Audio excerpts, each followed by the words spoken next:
সবাইকে ধন্যবাদ। আপনারা আমাদের শর্ট নোটিসে এখানে চলে এসেছেন। আপনারা সবাই জানেন কি গত সোমবার আমরা একটা ঘটনার রিপোর্ট পেলাম এসবিআই বাটানগর ব্রাঞ্চে, যেখানে কিছু huge amount of money approx 73 lakhs and huge amount of jewellery ওখান থেকে মিসিং ছিল স্টোলার অবস্থায়। আর ওখানে অনেক ভল্ট এন্ড লকার গুলো খোলা অবস্থায় ছিল। এই ঘটনাটা রিপোর্টিং হওয়ার পরে immediately SP Diamond Harbour, additional SP ওনার টিম লোকাল আইসি ঘটনায় যায় তদন্ত করতে। আমরা এই ঘটনায় দু তিনটা স্পেসিফিক জিনিস ছিল যেটা আমরা ইমিডিয়েটলি জানতে পারলাম। প্রথম, একটাও তালা কোথাও ভাঙা হয়নি। মেইন গেট, রিয়ার গেট, শেড, ওয়ার্ড সব চাবি দিয়ে খোলা হয়েছে। সেকেন্ড, অ্যালার্ম সিস্টেমটাকে প্রপারলি অফ করা হয়েছিল প্রফেশনালি। থার্ড, একমাত্র সিসিটিভির যে ব্যাকআপ আছে ডিভিআর, সেটাকে কেটে হার্ড ডিস্কটাকে নিয়ে যাওয়া হয়েছে। এই অবস্থায় আমাদের এসপি একটা স্পেশাল টিম তৈরি করেন অ্যাডিশনাল এসপি অমলানের লিডারশিপে। টিমটা তদন্ত করতে আরম্ভ করে অল প্রক্সিমিটি অল প্রবাবিলিটি ওরা দেখতে আরম্ভ করে। যেহেতু চাবি দিয়ে সব ওয়ার্ড গুলোটা খোলা হয়েছিল, তো প্রাইমা ফেসি আমরা মনে করছিলাম কি অবশ্যই কেউ ইনসাইডার ইনভলভ আছে বা এমন লোক ইনভলভ আছে যে ব্যাংকের সব অপারেশনের মধ্যে যুক্ত ছিল। সেকেন্ড জিনিস, এটাও আমরা দেখছিলাম কি এই কিস গুলো, চাবি গুলো কি কপি করা যায় বা কপি করে খুলেছে, সেটাও আমাদের মাথায় ছিল। এই তদন্তে যখন আমরা এগিয়ে যাই আর সব দিকটা খতিয়ে দেখি, ম্যারাথন ইন্টারোগেশন করি সবার সাথে, তখন আমাদের কাছে কিছু এভিডেন্স আসতে আরম্ভ করে।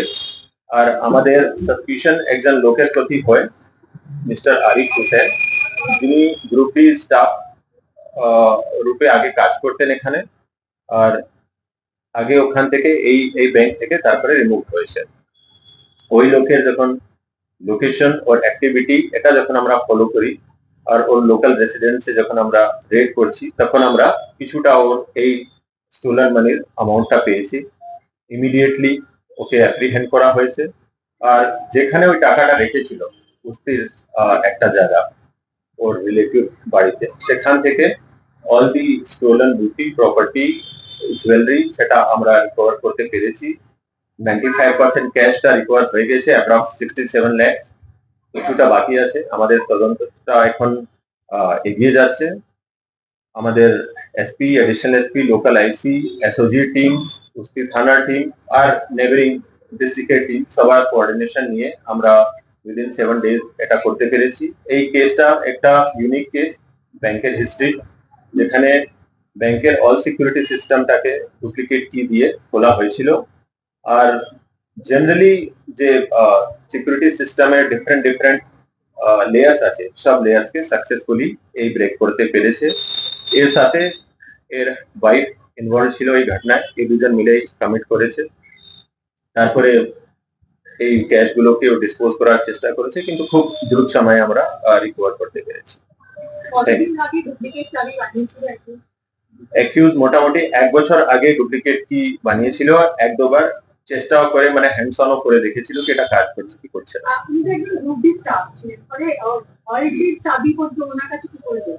এইসব তদন্তের ব্যাপার কি ব্যাংকের রুলস অনুযায়ী কোন লেভেলের লোককে ওরা ইন্টারেস্ট করতে পারে বা করতে পারে না। এই তদন্তে আমরা আরো কিছু জিনিস পেয়েছি এই সিকিউরিটি সিস্টেম নিয়ে, সেটা ওপেন ফোরামে বলা যাবে না, কিন্তু আমরা ব্যাংককে কমিউনিকেট করব কি যা যা আমরা আমাদের তদন্তে পেয়েছি।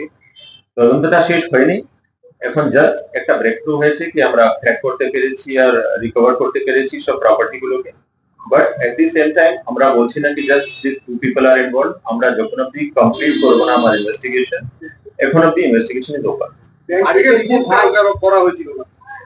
এটা ইনভেস্টিগেশনের ব্যাপার আছে, ও যা বলছে ওর ভার্সনটা আমাদেরকে ক্রস চেক করতে হবে। সেটার কারণে কি ঘটনা ঘটানো হয়েছে বা কিছু, এটা কোনো জাস্টিফিকেশন নেই কি কেউ ব্যাংক থেকে রিমুভ হয়েছে তো ওখানেও চুরি করবে। এটা আরিফের ভাই কিভাবে যুক্ত?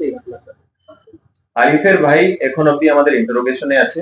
ও আপাতত যা পাওয়া যাচ্ছে কি এই ঘটনায় ইনভলভ ছিল না, বাট লেটার অন ও কি একে ডিসপোজ করার জন্য, ক্যাশ ডিসপোজ করার জন্য হেল্প করেছে কি করেনি, সেটা আমরা তদন্ত করে দেখছি। মানডে জানা গেল ঘটনাটা কবে ঘটালো পরিবার ওরা ফ্রাইডেতেই যখন ব্যাংকের স্টাফ রাত্রি 7:30 বন্ধ করে বেরোচ্ছিল, তখনই ওই সময় এরা হার্ডলি কিছুক্ষণ পরে দুজনই হাজব্যান্ড ওয়াইফ গিয়েছে। আর এই লোকটা যেহেতু এই আগে স্টাফ ছিল, অল দি অপারেশনস জানতো কি কিভাবে করা যায়, কিভাবে বলগুলো খোলা যায়, এভরিথিং ওর নলেজে ছিল, তার জন্য খুব সহজভাবে ও করতে পেরেছে।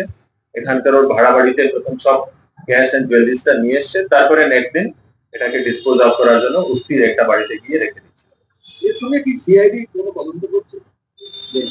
আমাদের স্টেটে ডিফারেন্ট ডিফারেন্ট এজেন্সি আছে, সব এজেন্সি আমরা একসাথে কোঅর্ডিনেট হয়ে কিছু কাজটা করি, ওরা অবশ্যই আমাদেরকে সবসময় অ্যাসিস্ট করে। যেহেতু আরিফ কাজ করতো না বর্তমানে, ওর প্রতি সন্দেহটা কেন? এটা আমরা কিভাবে ডিটেক্ট করেছি সেটা আমরা এখানে বলা কখনো উচিত নেই, কেন কি এটা একটা কেস, প্রথম কেস নেই, লাস্ট কেস নেই, অনেক কেস হয়ে তো আমরা ডিটেক্ট করতে পেরেছি। আর ঘটনাটা আমি বলে দিলাম, কিন্তু কিভাবে ডিটেক্ট করলাম, কিভাবে ওর সাসপিশন গেল, এটা আমাদের ইন্টারনাল ব্যাপার আছে, সেটা আমি রিভিউ করবো। আমি বলছি ব্যাংকের যে সাপ্লাই হয়েছে যারা বড় দিতে তাদের সঙ্গে এদের আমি বললাম ইনভেস্টিগেশন জাস্ট একটা আমরা ব্রেক থ্রু পেয়েছি, আর মেইন কাজটা হয়ে গেছে, কিন্তু ইনভেস্টিগেশন ইজ ওপেন। এর কার সাথে আর সম্পর্ক ছিল কি ছিল না সেটা আমরা তদন্তে দিচ্ছি। টাকাটা কি পুরো আমি বললাম 66 লাখ সামথিং হয়েছে, ওরা 73 লাখ রিপোর্ট করেছিল, বাট আমাদের ইনভেস্টিগেশন অনুযায়ী 7-8 লাখ টাকা আরো আমরা উদ্ধার করতে পারি। Thank you.